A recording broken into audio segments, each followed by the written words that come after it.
નમસ્કાર મિત્રો, જો તમે બહુ સારા થવા જાઓ ને તોય ડખો.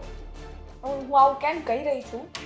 કારણ કે તમે કોઈની મદદ કરો અને જો તમને એનું પરિણામ મોત મળે ને તો પછી આવા જ રિએક્શન બહાર આવે. યુપીના વારાણસીમાંથી એક ઘટના સામે આવી અને એ ઘટના ખૂબ દુઃખદ ઘટના છે.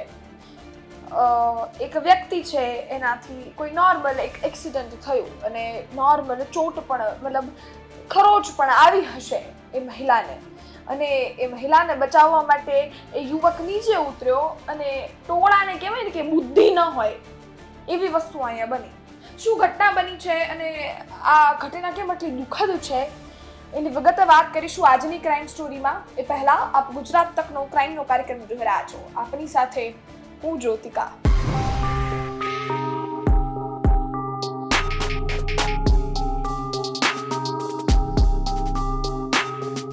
એક યુવક છે, એને ફેક્ટરીથી નીકળે છે, ઘરે પરત જવા નીકળે છે, ફોર વ્હીલ લઈ અને બહાર આવે છે. ફોર વ્હીલ ચલાવતા ચલાવતા એક મહિલા છે એને ટક્કર વાગી જાય છે, ઠોકર વાગે છે, અને મહિલા છે એ થોડી ઈજાગ્રસ્ત પણ થાય છે.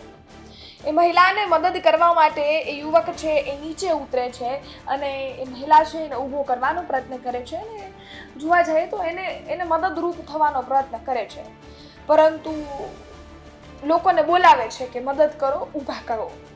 પરંતુ એ ટોળું આવ્યું ને એ યુવકને જ મારવા લાગ્યું અને એટલી હદે એટલી બહેરેમેથી માર્યું કે યુવકે ત્યાં ને ત્યાં દમ તોડી દીધો. દમ તો તોડ્યો જ, પરંતુ એમનો પરિવાર છે એ પાછળ રખડી પડ્યો. એટલે અત્યારની સદીમાં કોઈની મદદ કરવી એ ખોટી છે.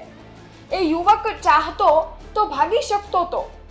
અનેક એવા લોકો છે જે ભૂલ કરે છે ને ભાગી પણ જાય છે, કોઈને ફરક પણ નથી પડતો કાંઈ. પરંતુ જે લોકો સારા થવા જાય છે, જે લોકોમાં માણસાઈ છે, એ લોકોની સાથે આવી જ ઘટનાઓ બનતી હોય છે. અને આ ઘટના ખૂબ શર્મજનક છે અને એક સાબિતી થાય છે કે ટોળામાં કોઈ દિવસ બુદ્ધિ નથી હોતી. ટોળું છે એ ઉશ્કેરાય તો ગમે તે વસ્તુ કરી શકે છે. એ યુવક છે એને એટલી બહેરેમીથી માર્યો કે એણે ત્યાં ને ત્યાં દમ તોડી દીધો.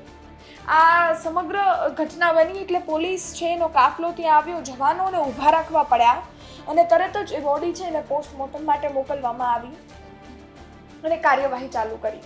એફઆઈઆર દર્જ થઈ, 8 ઉપર એફઆઈઆર દર્જ થઈ છે અને એમાંથી 4 લોકોની ધરપકડ પણ થઈ ચૂકી છે. બીજા 4 લોકોની ધરપકડની કાર્યવાહી ચાલુ છે.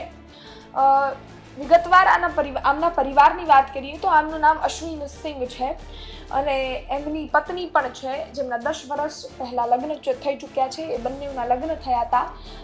એમને 2 બાળકીઓ છે, 2 દીકરીઓ છે અને એક 6 મહિનાનો દીકરો પણ છે. અને આ બધા જ હવે રખડી પડ્યા છે.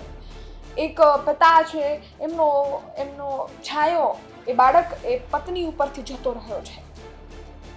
આ સમગ્ર બાબતે જો હવે યુપી પોલીસ છે એને ન્યાય દેવો જ હોય એમને, તો એ પરિવારની માંગ છે કે એમને 2 કરોડ રૂપિયા આપવામાં આવે અને સાથે જ એમને ન્યાય માટે એવી માંગો ઉઠી રહી છે કે એ બાળકો છે એમના ભણતર છે એમની ફીસ આપવામાં આવે અને સાથે જ ગવર્મેન્ટ જોબ પણ આપવામાં આવે.